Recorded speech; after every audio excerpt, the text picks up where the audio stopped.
Today I, the Lord your God and the Creator of everything and everything, begin to talk to you about religion, about its foundations, about the structure of the worlds and about the future of mankind.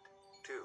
The path of knowledge of my religion will be thorny, but successful for those who are constantly on the move, in comprehending my eternal truths, who do not sit idly by and do not burn through the life I have given. 3. I will note a few main points at the initial stage of comprehension of my eternal knowledge. 4. First of all, it is faith in God, and once again faith in God. This is the basis of the foundations of human life in the material world. 5. The second is the predestination of a person's path to the bright world of my eternity. 6.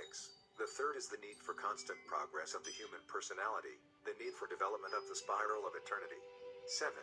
Fourth, there is no going back, only forward. 8. The fifth is the words of God, comprehension of them, comprehension of the teachings of God. This is important for strengthening the path of a person who has no return to what he has passed. 9. The sixth is the hope for success and faith in the possibility of improving the personality, the human soul. 10. Now I will briefly list the range of issues that will be described in detail in the Revelations and which will have to be known and studied. 11.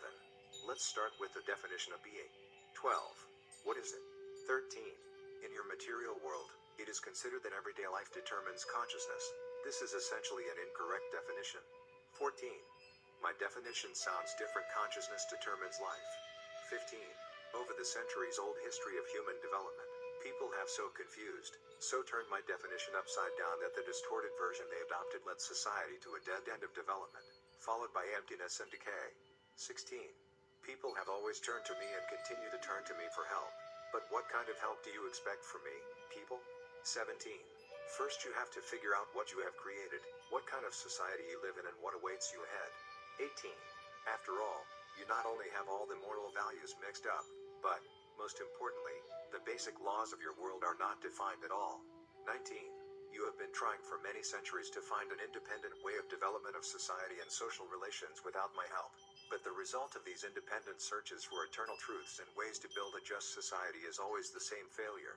20. Every time you try to build new social relations, you ignore the need for your own improvement, as indicated in the commandments, to the level of my likeness. 21. But I want to see you as my likeness in the material world. 22. Now about God.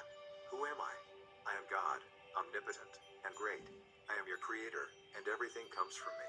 It is I who decide the fate of people and times. It's all under my control. I know the way of each of you, and if necessary, I am correcting your life paths,